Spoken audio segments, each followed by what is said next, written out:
To guarantee the safety of medicines, health authorities around the world rely on a structured surveillance system known as pharmacovigilance. The primary directive of the system is biological. It tracks unintended physiological adverse drug reactions that occur when a medicine is used exactly as directed, monitoring how synthetic molecules interact with the human body at the cellular level. Operationally, this network runs almost entirely on spontaneous reporting. Physicians observe their patients in clinical settings, note unexpected physical reactions, and file reports to centralized health databases. This model successfully identifies delayed biological flaws.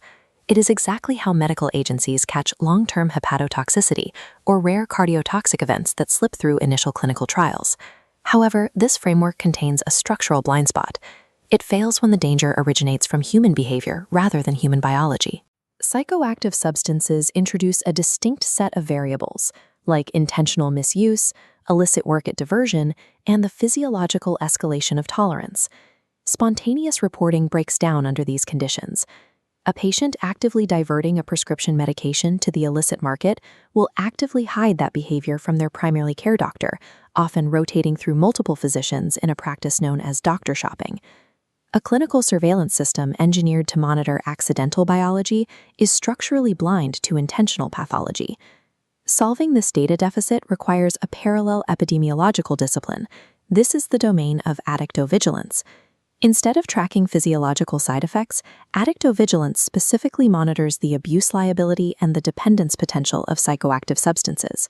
While pharmacovigilance asks if a drug harms the liver, addictovigilance tracks the societal and behavioral risks associated with a substance, even in cases where the initial prescription was medically appropriate.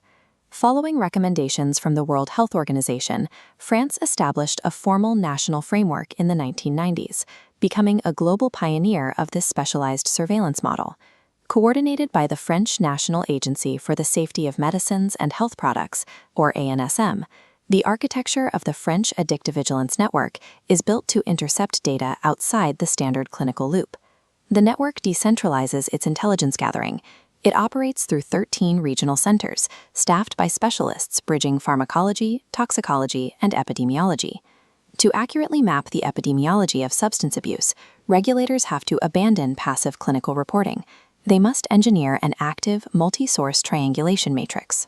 The primary engineering challenge for the French Addictovigilance Network is bypassing the massive underreporting inherent to primary care networks. They achieve this through 3 specialized data streams. The first pillar investigates the extreme end of the abuse spectrum. It is known as the DRAMES database. DRAMES bypasses clinical guesswork entirely. It relies strictly on post-mortem forensic toxicology reports, analyzing physical evidence from fatal cases. This absolute data yields findings that standard clinical reports miss. Through DRAMES, toxicologists have documented that licit prescription methadone frequently outranks illicit heroin in fatal overdose metrics in France. The second pillar, Opidum, functions as an observatory focused on active living user demographics. Opidum maps active consumption patterns through annual cross-sectional surveys. Crucially, these surveys are conducted directly inside specialized addiction care centers, engaging patients already in the system. The third and final pillar is OCAC. This stream focuses entirely on prescription diversion tactics. OCAP acts as a sentinel network of community pharmacies. Pharmacists across the country are tasked with logging falsified, stolen, or highly suspicious prescriptions directly into the system. Layering post-mortem toxicology, active user surveys, and pharmacy logs creates a triangulation matrix. It forces the invisible supply chain of diversion out into the open for epidemiologists to analyze. In March 2020, the COVID-19 lockdown imposed a systemic shock on France, stress testing this matrix in real time. The environmental constraints were absolute. Border shutdowns froze illicit drug traffic, while access to regular primary care plummeted. The matrix instantly detected an anomaly, designated the CMAD COVID signal, a severe and immediate spike in methadone overdoses. Addictovigilance researchers quickly traced the root cause. To ensure patients did not suffer severe withdrawal while confined at home, the government had permitted massive takeaway doses of methadone. This policy created a fatal secondary consequence. Home stockpiling led to accidental, lethal exposure among opioid-naive subjects, specifically family members quarantining in the same households. The economic data confirmed the shift. Despite strict lockdowns cutting off supply chains, street prices for methadone remained abnormally low. The licit, prescribed supply was actively fueling the illicit market. The epidemiological contrast was stark. Traditional heroin users suffered severe withdrawal due to closed borders, while massive quantities of prescription opioids flooded suburban homes. Emergency pandemic protocols, designed to maintain stability, inadvertently introduced a lethal household hazard into the domestic environment. During that exact same lockdown period, researchers pivoted to the data streaming from the OSIAP Sentinel Pharmacy Network. They encountered a paradox. Public foot traffic was strictly limited to vital medical needs by law, yet pharmacies flagged a massive surge in falsified prescriptions.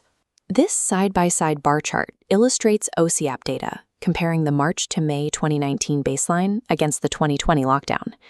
The data reveals the surge was not for traditional opioids or methadone, but specifically for pregabalin and coating syrups. The pharmacists identified a distinct demographic shift behind these requests. These specific scripts were overwhelmingly presented by a new demographic of very young males. Driven by a clinical motivation for rapid euphoria, this young demographic actively bypassed standard medical channels, utilizing sophisticated script forgery and doctor shopping networks to secure the supply. Without the OSIAP pharmacy pillar, this behavior would have remained completely undetected by primary care physicians, who were already overwhelmed with COVID-19 triage. By cross-referencing these three specialized streams, researchers successfully identified a covert, hyper-localized epidemic of gabapentinoid abuse that traditional health networks missed entirely. The final, critical step of the addictovigilance loop is flowing these isolated behavioral anomalies up to a national regulatory body, such as the ANSM. The system does not exist merely to observe. It exists to translate raw epidemiological signals into actionable regulatory intelligence. When longitudinal data exposed severe misuse of tramadol, French authorities utilized that exact intelligence to slash the maximum prescription duration from 12 months down to just 3 months. Similarly, when the lockdown methadone spike was detected, it triggered emergency, highly targeted naloxone distribution campaigns directly to the consumers at risk. Standard pharmacovigilance databases, relying passively on spontaneous adverse reaction reports, lack the architectural capacity to orchestrate these behavioral interventions.